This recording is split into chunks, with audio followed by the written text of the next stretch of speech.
Avec vous, bien sûr, tous les jours et avec Lorraine Goumeau. Bonjour Lorraine. Bonjour Guillaume, bonjour à tous. Je vous rappelle évidemment, vous connaissez le mécanisme désormais, les modalités pour nous écrire.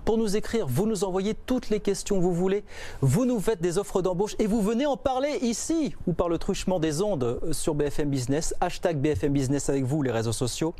BFM Business avec vous, @bfmbusiness.fr, c'est l'adresse internet. Notre site internet bfmbusiness.com ou alors le SMS bien sûr, 7 14 15 précédé de la mention BFM. Et je rappelle que tout ça est totalement gratuit. De quoi parle-t-on aujourd'hui Lorraine? Aujourd'hui, vous savez, on va filer ce sujet presque philosophique de la liberté d'entreprendre dans ce contexte sanitaire évidemment compliqué. Nous allons faire ça avec Vincent Breneau, qui est avocat associé au cabinet Auguste Debouzy, qui répond à vos questions et à nos questions. Bonjour Vincent. Bonjour Lorraine. Merci d'être avec nous aujourd'hui. Vous allez nous aider à comprendre, à capter les nuances de ce vaste sujet. Et je vais commencer par vous poser une grande question.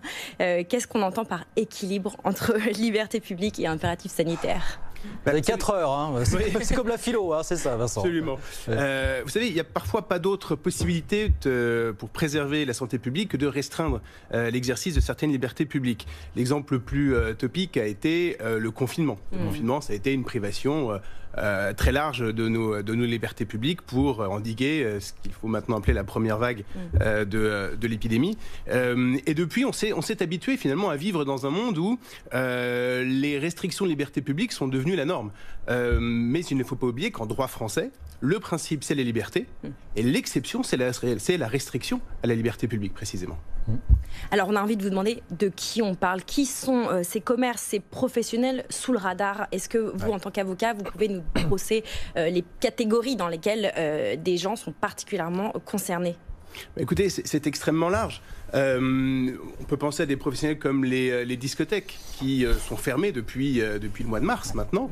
Les restaurants et les bars qui, selon les régions, selon les pics épidémiologiques, se trouvent dans des situations plus ou moins contraintes, soit de fermeture totale, soit de fermeture avec des horaires aménagés, mais également les grandes expositions qui ne peuvent pas se tenir, les grands événements sportifs. On a vu que Roland-Garros s'était joué avec une jauge extrêmement réduite récemment. Les exemples sont légion.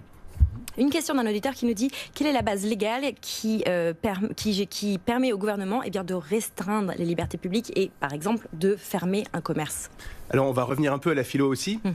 C'est l'illustration parfaite du principe cher à Montesquieu de la séparation des pouvoirs.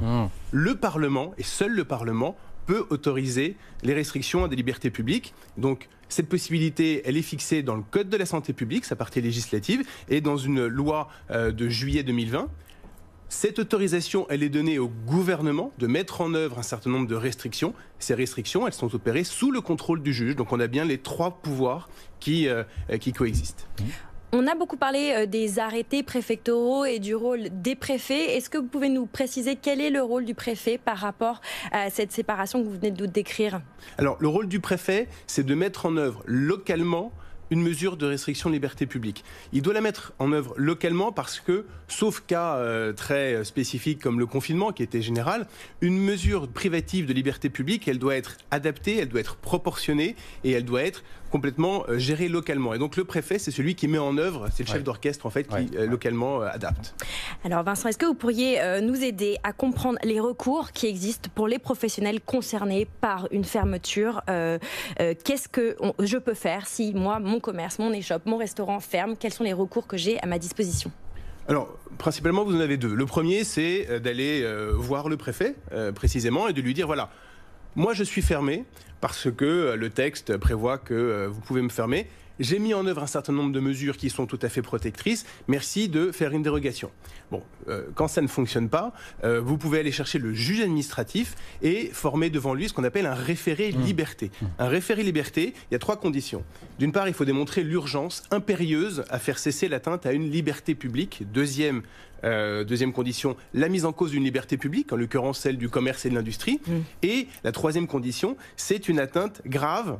Bon, une fermeture, c'est une atteinte grave, il n'y a pas de doute, et manifestement illégale à une liberté publique. L'atteinte manifestement illégale, c'est précisément si la mesure n'a pas été suffisamment adaptée ou proportionnée à l'objectif sanitaire qui était recherché. Et pardon le comme ça, est-ce que dans la période actuelle, ça a marché de temps en temps, le fait de faire ce recours, ce référé liberté, comme vous dites? Eh bien écoutez, ça a marché. Ça a marché, ouais, quand même. Mon équipe et moi, dès la fin du confinement, nous avons obtenu la réouverture de centres commerciaux, le centre de Grenelle ou le grand magasin du printemps sur le boulevard Haussmann.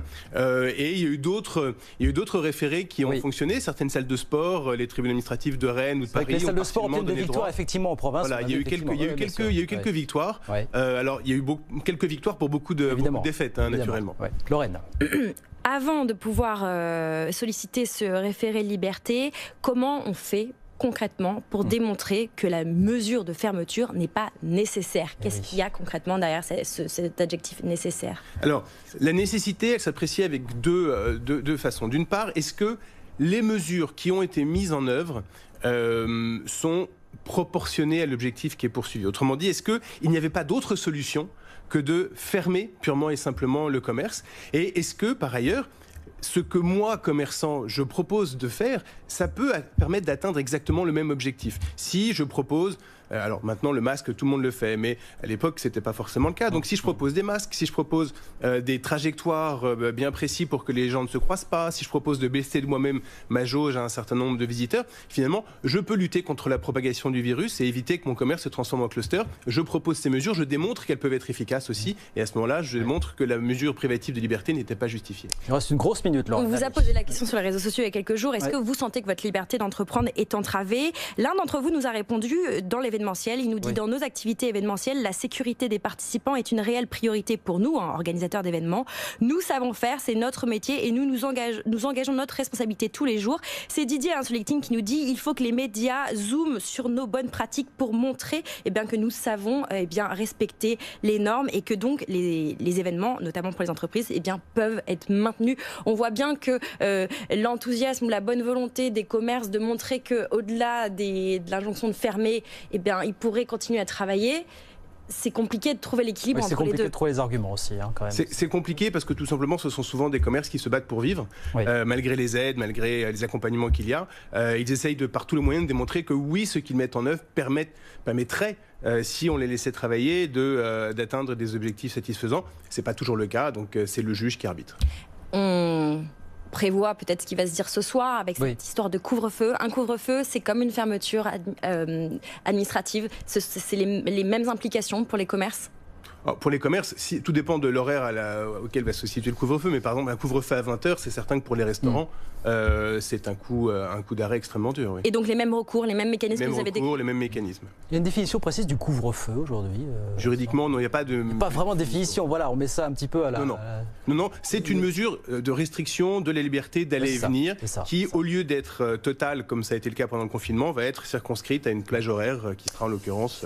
20h, 22h. Ce sera déterminé. Alors on verra, on parle au conditionnel bien sûr, parce qu'on ne sait pas, effectivement, on parle au conditionnel parce qu'on ne sait pas quelle sera la teneur du discours du président de la République, mais on verra bien.